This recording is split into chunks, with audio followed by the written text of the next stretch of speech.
Alright guys, welcome back to Every Day with me, Nick. I'm Nick, we're down the wood yard, and today we're not actually, we're out of the light a little bit. We're not actually doing anything with wood, even though the kiln is behind us. Actually, I tell a lie, I've got a little experiment to do with wood, but I'm not really focused on that. We're going to show you guys something that's been cropping up a little bit in the videos, but I've not actually mentioned anything about it. So I'm going to mention it now. So, what have we got doing? What we're doing today? Well, what we're doing is we're going to be starting a little bit on this. This, guys, is a Kubota KX71-2, or whatever you want to call it. It is an early 90s model. It is a rated 3-ton machine, but it weighs a bit more than that, the guy said when he brought it to me. It does run. It runs very nice, actually. However, the water pump shat itself the other week, month, year, whatever, and it's grown a hole in the water pump housing, so that needs to be replaced.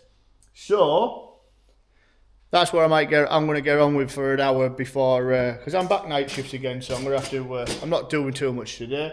What I have done so far to this machine is I have worked it, but it's not very nice. It's not very good. It's not very healthy.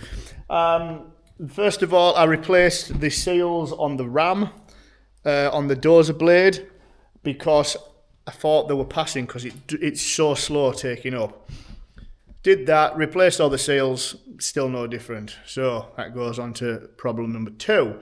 Problem number two is it's very slow in the turning, the rotational hydraulics, very slow, and if I've got any weight, any load on, does not move at all.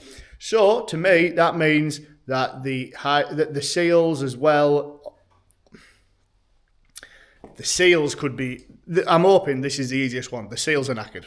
Okay, I'm hoping the ring gear is fine, I'm hoping the bearing's fine, I'm hoping that the slew ring gear on the motor, the slew motor gear, if that's knackered, that's fine, because I can replace that. That's not a problem. I'm hoping it does turn, so I know that the shaft is still in one piece, but I'm hoping that ultimately it's just the seals. So everything else works all right. The hydraulics are a little bit lazy, but I'm hoping that that all comes from just some stuck solenoids. You know, it'd been stood 7 years in a field. So are you surprised that it's like this? No. What I really want to do, and I don't know, I might do it yet, I just don't know, but what I really want to do with it is put it in here. I want this out, this trailer out, and I want it there because it's a bit better to work on. But what I think I might do is I might do the water pump whilst it's there, because I don't really want to be working it for any period of time. Actually, I don't even think it would reach in here because the height of the door. Buggers. I'll have to check that one out.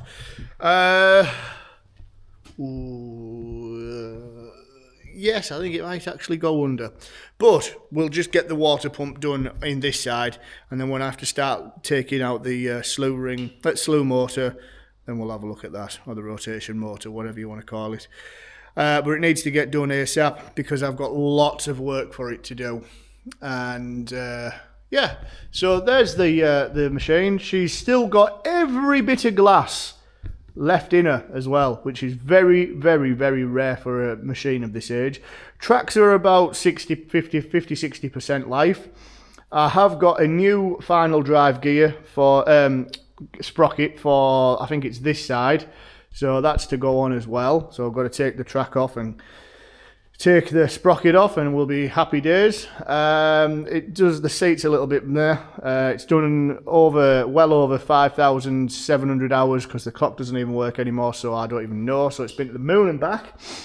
I want to say thank you to Jacob from Ash Tree Care. He's been giving me a little bit of knowledge, a little bit of something to look for, and also his opinion on what to do with regards to some repairs, you know, outsource it or do it yourself.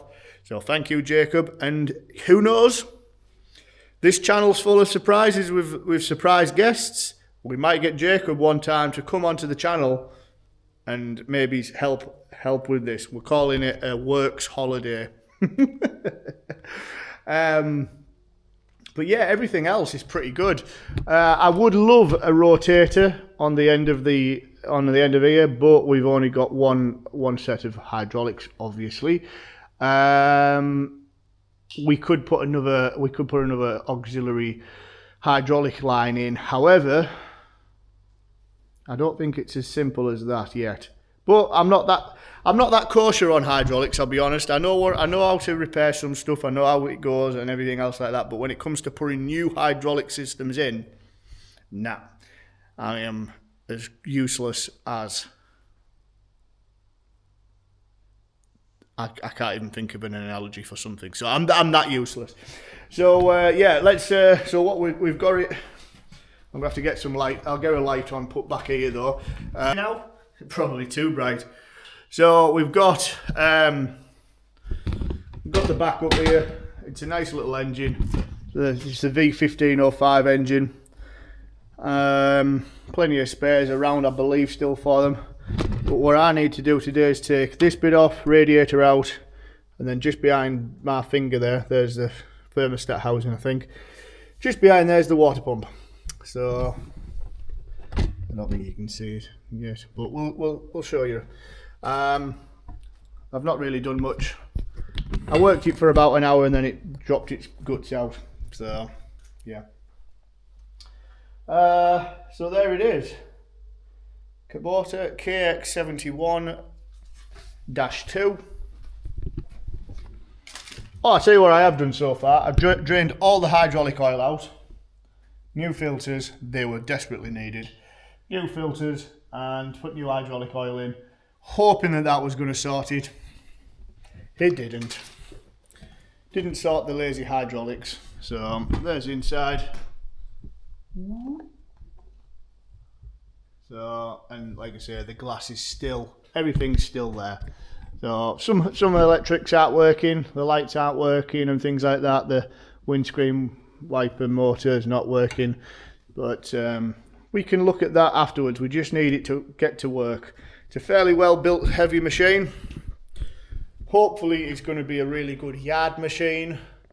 I've got the ditching bucket, which you can see there, and I've got a digging bucket outside with some teeth on. I think it's a 24-inch bucket. If we need any more buckets, we'll just go get them. The end of the dipper arm does need a new weld-on bush put on because it's buggered. The tracks require top and bottom rollers in places, so that's another job as well. Hopefully they shouldn't be too hard once the track's off and we can see what's going on. So we'll do the other side first and then we'll focus on this one. It does screech a little bit, so I'm expecting that's off them rollers. So yeah, let's get to it. I've no idea. I'm just going to time lapse you guys because I'm not really that interested in giving you any education on this machine and how to do things. I think that's not the video I'm wanting to make. I don't really know enough about this machine to be able to give you an education on it, if that makes sense. I think it does. So we need tools. I'm going to set them up on there. Right. Thank you guys for coming back. Welcome back to everybody. Thank you very much to everybody who's watching. Looked like the Bosworth, the Chinese Bosworth firewood processor took off quite well. So if people are interested in that, let me know, and I'll do obviously some more videos. I've got some more videos of it. But yeah, let me know and we'll do some more on that. So thanks guys. Okay guys, we have got the water pump off. It wasn't, like I said to you, it wasn't really an instructional video. However, there's 1, 2, 3, 4, 5, 6 screw bolts in there. That's got nothing in there, so I thought, I didn't know what that was. There's the hole in the housing, so that's what just dropped everything out. Absolutely minging. Lots of corrosion. I'll have to put some sort of inhibitor or some sort of cleaner in there. Can you just see in there? Let me get you in. There we go. So I'm going to get that all cleaned out with some brake cleaner or some sort of solution. and get that done. Get all this crud taken off there, even though that's started to wear it down, so that's not good. May have to look at doing something with that. But I'm going to go take this back with me, see if we've got any numbers on it, any part numbers, which I can't see yet, but I haven't really took any notice. I haven't paid enough attention. Yeah, to order the same one, and we can get that back together, get it topped back up with water, get it running again, and we can get this machine put next door so we can get working on the hydraulics. So we're somewhere where it's a bit drier because the roof's bad in here, and drier and a bit more light, and we can just dissect it whilst it's in there. But yeah, it went pretty good actually, pretty straightforward, pretty simple, so I'm pretty pleased with that. And yeah, there we are, Kubota water pump off and ready for a new one. I think the new one's around about £80, I think 70 or £80, so we'll see what's what and get that back running, get it working again. Thanks guys for watching. We'll see you all on the next video, which hopefully we might get this back working again. So, I'll see you then.